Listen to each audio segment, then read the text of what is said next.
The window in the fog.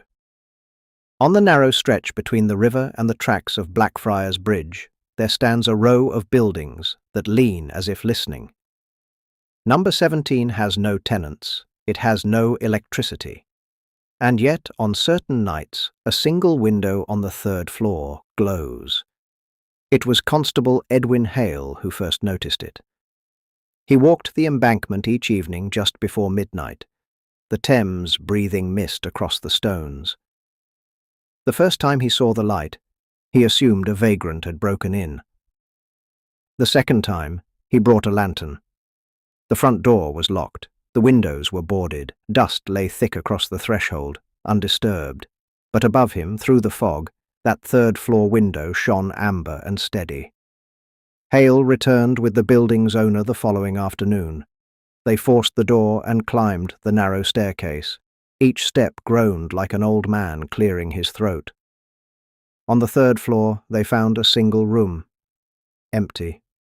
No furniture, no wiring, no sign of flame or bulb. Only a large rectangular patch on the wall where the plaster was cleaner than the rest, as if something heavy had once hung there. "Must be reflection," the owner muttered. But Hale said nothing. That night, the light returned. This time, Hale waited across the street. At precisely 11:59, the glow bloomed behind the glass, not flickering, steady, intentional.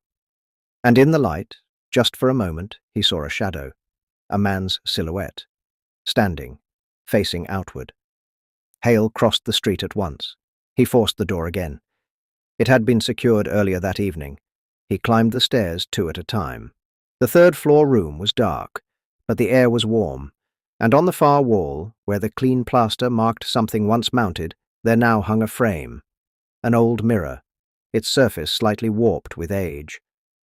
Hale stepped closer. The room behind him reflected clearly. The doorway, the bare boards, the dust. But in the mirror's depth, behind the glass, stood a furnished room. A desk, a lamp, a man in a dark coat, watching him. The man did not move. Hale did not breathe. Then the lamp inside the mirror flickered once and went dark. The frame fell from the wall and shattered. When the owner arrived moments later, Hale was alone in the room, glass scattered across the floor. They removed the debris the next day. No mirror was catalogued among the building's contents. The records, however, revealed something curious. 30 years earlier, a clerk who worked nights at a nearby station had lived in number 17. He was known to keep meticulous ledgers. He vanished without explanation. His desk was never found. On certain nights, still, when the fog is thick and the river quiet, the third-floor window glows. No one enters. No one leaves. But if you stand long enough on the embankment and look up at the glass, you may see someone inside, waiting.